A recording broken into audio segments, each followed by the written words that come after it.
പിതാവിൻ്റെയും പുത്രൻ്റെയും പരിശുദ്ധാത്മാവിൻ്റെയും നാമത്തിൽ ആമേൻ. എൻ്റെ പ്രിയപ്പെട്ടവരെ, ഇന്ന് ജൂലൈ 16 തീയതി വ്യാഴാഴ്ച. അമ്മേ പരിശുദ്ധ അമ്മേ, അമ്മേ പരിശുദ്ധമേ, ദൈവമാതാവേ, കൃപാസനത്തിലൂടെ ഞങ്ങൾക്കും ഞങ്ങളുടെ ദേശത്തിനും അമ്മ മധ്യസ്ഥം തേടി തന്ന എല്ലാ അനുഗ്രഹങ്ങൾക്കും കൃപകൾക്കും ഞങ്ങളിപ്പോൾ ഹൃദയം നിറഞ്ഞ നന്ദി പറയുന്നു.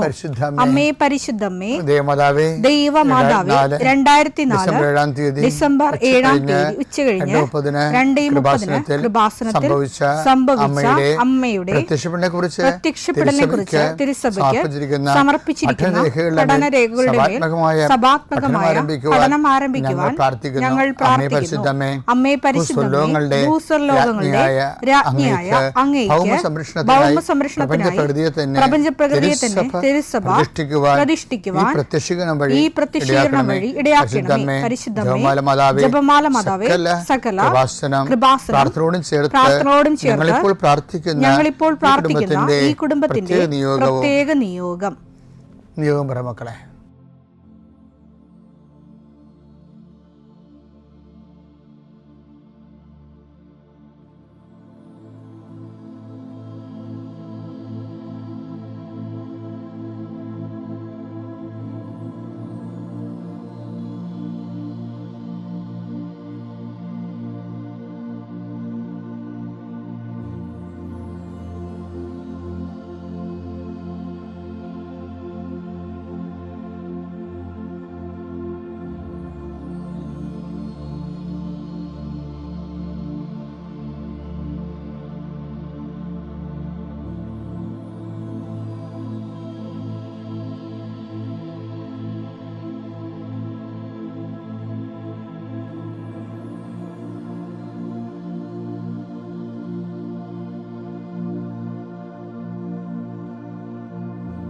അമ്മയുടെ പ്രത്യക്ഷീകരണത്തിന്റെ ഈ അനുഗ്രഹവേളയിൽ ഞങ്ങൾക്ക് സാധിച്ചു തരുവാൻ കനിയണമേ.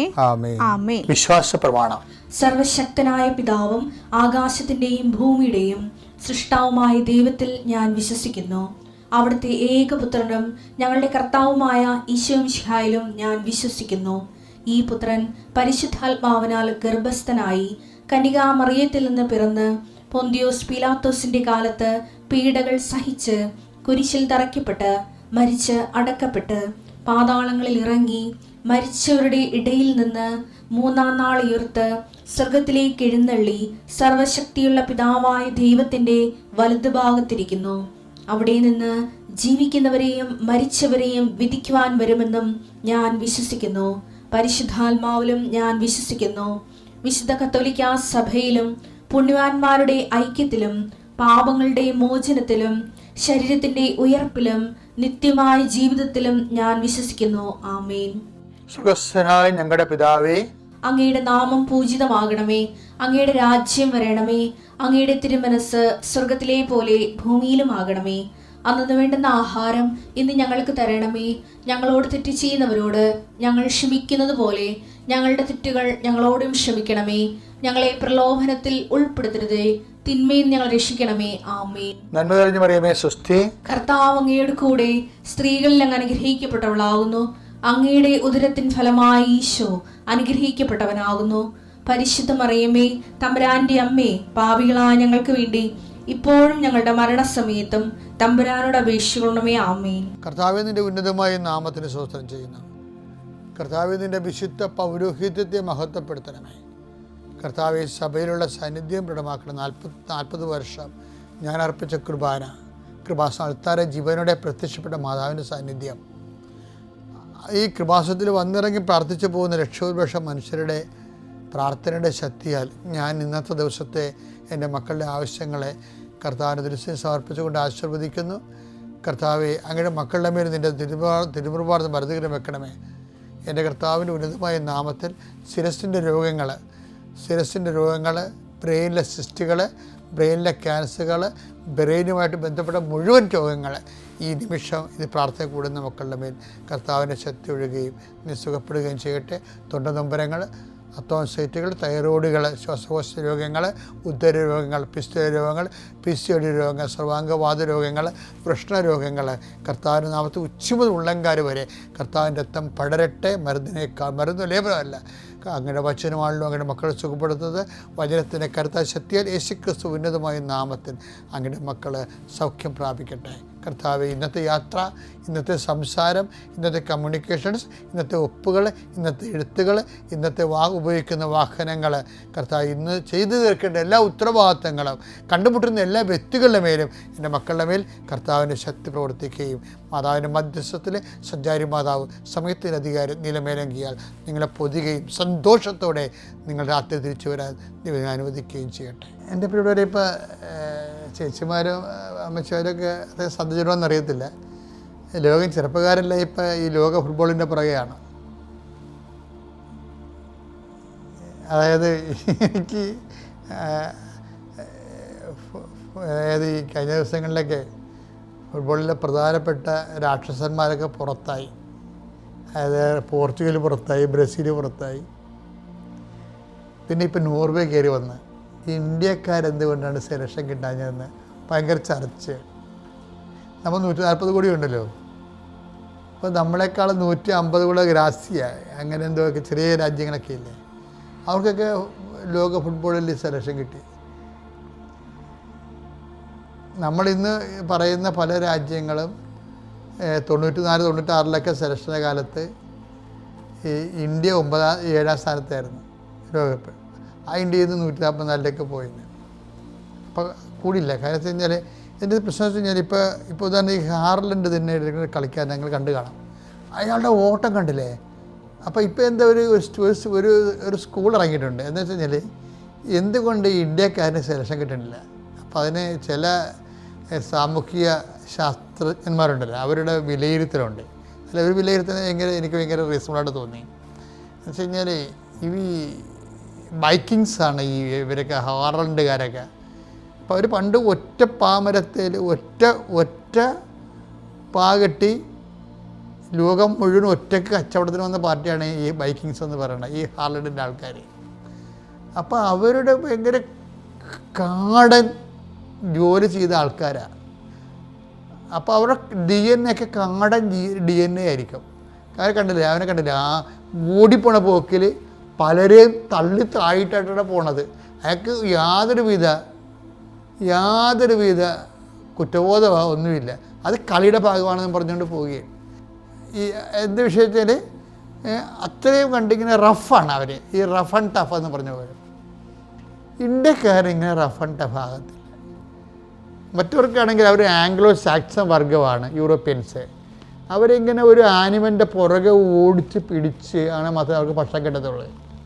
അവിടെ പൂർവികർ അങ്ങനെയായിരുന്നു, ആംഗ്ലോ സാക്സൺസ്. ഇങ്ങനെ ഓടിപ്പിടിക്കണം. ചിലപ്പോൾ അതുമായിട്ട് കുത്തി ചിലപ്പോൾ ചത്തുപോയെന്നും വരും. ഇത്ര നേരം ഒരു നേരം കഴിക്കാൻ വേണ്ടി ജീവൻ പണയം വെച്ചാണ് അവർ ജീവിച്ചുകൊണ്ടിരുന്നത്. അത് കാരണം അവർ ഭയങ്കര എനർജറ്റിക്കാണ്. ആ ലോകം മുഴുവൻ അവർ കീഴടക്കിയില്ലേ. അത് ഇതുകൊണ്ടാണ് എല്ലായിടത്തും ചെല്ലുമ്പോൾ അവരുടെ രാജ്യമല്ലേ ഉണ്ടാകണത്. കപ്പലോട്ടക്കാരുടെ കാലത്ത് അവർ പിടിച്ചെടുത്താണിതെല്ലാം. ഇന്ത്യക്കാരൻ അങ്ങനെ കപ്പലോടാനൊന്നും പോയില്ല. എന്നുവെച്ചാൽ നമ്മളെക്കുറിച്ച് പറയണതേ, നമ്മൾ എവിടെയെങ്കിലും സ്വസ്ഥമായി, നമ്മൾ വെജിറ്റേറിയനാണ്. അതുകൊണ്ട് എവിടെയെങ്കിലും ഇരുന്ന് പ്രാർത്ഥിക്കുക. വേണമെങ്കിൽ ആ ഇരിപ്പ് നമ്മൾ വേണമെങ്കിൽ ഒരു 10 കൊല്ലമൊക്കെ ഇരിക്കണേ കുഴപ്പമൊന്നുമില്ല. അങ്ങനെ നമ്മുടെ ഇതെല്ലോ മഹാഋഷിമാരുണ്ടായിട്ടില്ലേ. ഇന്നുകൊണ്ട് അത്തരം ഋഷിമാർ ഹിമാലയങ്ങളിലെ. അപ്പം നമുക്ക് എവിടെയെങ്കിലും ഇരുന്ന് ചെയ്യണ കാര്യങ്ങളാണ്. ഭക്ഷണം നമുക്ക് പാല് കിട്ടിയാൽ മതി, അല്ലെങ്കിൽ കുറച്ച് പഴം കിട്ടിയാൽ മതി. അതിന് വേട്ടയാടി പിടിക്കലൊന്നുമില്ല. സസ്യബുക്കുകളാണ് പൊതുവേ ഇന്ത്യക്കാർ.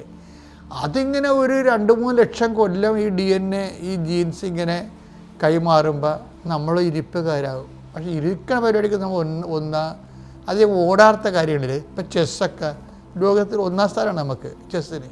എന്താ, ഇരുന്നാൽ മതിയല്ല. ഫുട്ബോളിൽ 90 മിനിറ്റ് ഓടണ്ടേ അങ്ങോട്ടും ഇങ്ങോട്ടും, എപ്പോഴും ഓട്ടത്തിലല്ലേ. എന്ത് ഓടം എന്ത് മറിച്ചത് നമുക്ക് അറിയാൻ പറ്റത്തില്ല. അപ്പം അതുപോലെ തന്നെയായിരിക്കും. പക്ഷേ ഇത് ഇങ്ങനെ ഒരു DNA, അല്ല ഡോർമൻ DNA, അതായത് സ്റ്റാറ്റിക് ആയിട്ടുള്ള എവിടെയെങ്കിലും ഇരുന്ന് ചെയ്യണ ജോലി. ക്രിക്കറ്റിലും നമുക്ക് സ്റ്റമ്പിൻ്റെ അടുത്ത് നിന്ന് ഇടക്കൊന്ന് അടിച്ചാൽ മതിയല്ല, ഒരു സിക്സൊക്കെ അടിക്കണ കുഴപ്പമൊന്നുമില്ലല്ലോ. അപ്പോൾ ക്രിക്കറ്റിൽ നമുക്ക് നല്ല സമ്മാനം കിട്ടിയിട്ടുണ്ട്. നമ്മളത്ര മോശക്കാരൊന്നും അല്ലേ, നമ്മുടെ DNA ഇങ്ങനെ എവിടെയെങ്കിലും ഇരിക്കണ DNA ആണെന്നുള്ളത്. എന്താ ഞാനിപ്പോൾ ഇത് പറയാൻ കാര്യം, ഞാൻ നിങ്ങളെ ലോകകപ്പ് പഠിപ്പിക്കാൻ വന്നതല്ല. പക്ഷേ എന്താ പ്രശ്നം വെച്ച് കഴിഞ്ഞാൽ പ്രാർത്ഥനാ ജീവിതത്തെ ഇത് ബാധിക്കുന്നുണ്ട് ശരിക്കും, പ്രത്യേകിച്ച് ഉടമ്പടി ജീവിതത്തെ. എന്താ പ്രശ്നം വെച്ചാൽ ഉടമ്പടി ഈ പുതിയ നിയമത്തിൻ്റെ ആധ്യാത്മികത ഉദ്ഘാടനം ചെയ്തപ്പോൾ ഈശോ പറഞ്ഞ് ഈ പഴയ മെഷർ കൊണ്ട് നടക്കത്തില്ല കേട്ടോ, പുതിയ വീഞ്ഞാണിത്, ഇത് പഴയ തോൽക്കുടത്തിൽ കൊണ്ടുപോയി വെക്കരുത്. മറ്റേത് അതാണ് വായിച്ചത്. ലൂക്ക 5:37-38. ലൂക്ക 5:37-38. ആരും പുതിയ വീഞ്ഞ് പഴയ തോൽക്കുടങ്ങളിൽ ഒഴിച്ചു വെക്കാറില്ല. അങ്ങനെ ചെയ്താൽ പുതിയ വീഞ്ഞ് പഴയ തോൽക്കുടങ്ങൾ ഭേദിച്ച് ഒഴുകിപ്പോവുകയും തോൽക്കുടങ്ങൾ നശിക്കുകയും ചെയ്യും. പുതിയ വീഞ്ഞ് പുതിയ തോൽക്കുടങ്ങളിലാണ് ഒഴിച്ചു വെക്കേണ്ടത്. ഇപ്പം ഉടമ്പടി ഒരു പുതിയ വീഞ്ഞാണ്. അത് എവിടെയെങ്കിലും ഇരുന്നുകൊണ്ട് ഇപ്പം ചില ആൾക്കാരൊക്കെ ഇല്ലേ പ്രത്യക്ഷ പ്രാർത്ഥന ഞങ്ങൾ 33 പ്രാവശ്യം ചെല്ലിയെന്ന് പറയുമ്പോൾ ഈ പഴയ തോൽക്കുടമാണ്. ഇവിടെ നിന്ന് പറഞ്ഞിട്ടില്ലേ, എവിടെയെങ്കിലും ചടച്ചു കുത്തി ഇരുന്ന് ഉടമ്പടി വർക്ക് ചെയ്യത്തില്ല. ഇത് പുതിയ വീഞ്ഞാണ്, പുതിയ തോൽക്കുടങ്ങളിൽ തന്നെ വെക്കണം. ഇത് ഇറങ്ങി പ്രവർത്തിക്കുകയാണ് ചെയ്യണം. നമ്മൾ കാരുണ്യ പ്രവർത്തികൾ അങ്ങനെയാണ്. നിങ്ങൾ എന്നെ സന്ദർശിച്ചു എന്നല്ലേ പറഞ്ഞു, ഞാൻ കാരാഗ്രഹവാസിയായിരുന്നു, എന്നെ സന്ദർശിച്ചു. അപ്പം ആരാണ്? കർത്താവ് നമ്മളെ സന്ദർശിക്കാൻ വന്നതല്ല, ദൈവത്തെ നമ്മൾ സന്ദർശിക്കുകയാണ് ചെയ്യണത്. റീച്ച് ഔട്ട് ചെയ്യുകയാണ്. ഇപ്പോൾ റീച്ച് ഔട്ട് ചെയ്യുകയാണ്, അല്ലാതെ വീടിനകത്ത് കുത്തിയിരിക്കുകയല്ല.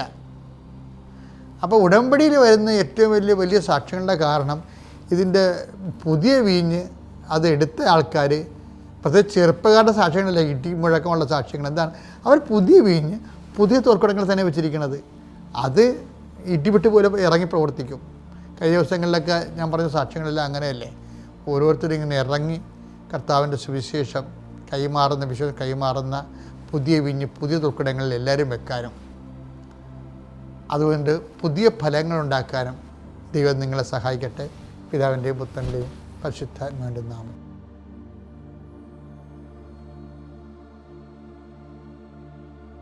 അത്യപൂർവ ദൈവാനുഭവങ്ങൾ ഇനി നിങ്ങൾക്കും സ്വന്തം. ഈ യൂട്യൂബ് ചാനൽ ഇതുവരെ സബ്സ്ക്രൈബ് ചെയ്തിട്ടില്ലെങ്കിൽ ഇപ്പോൾ തന്നെ സബ്സ്ക്രൈബ് ചെയ്യുക. ഈ വീഡിയോ ഇപ്പോൾ തന്നെ നിങ്ങളുടെ സുഹൃത്തുക്കൾക്ക് ഷെയർ ചെയ്തുകൊണ്ട് കർത്താവിൻ്റെ പ്രേക്ഷിതരാകുക.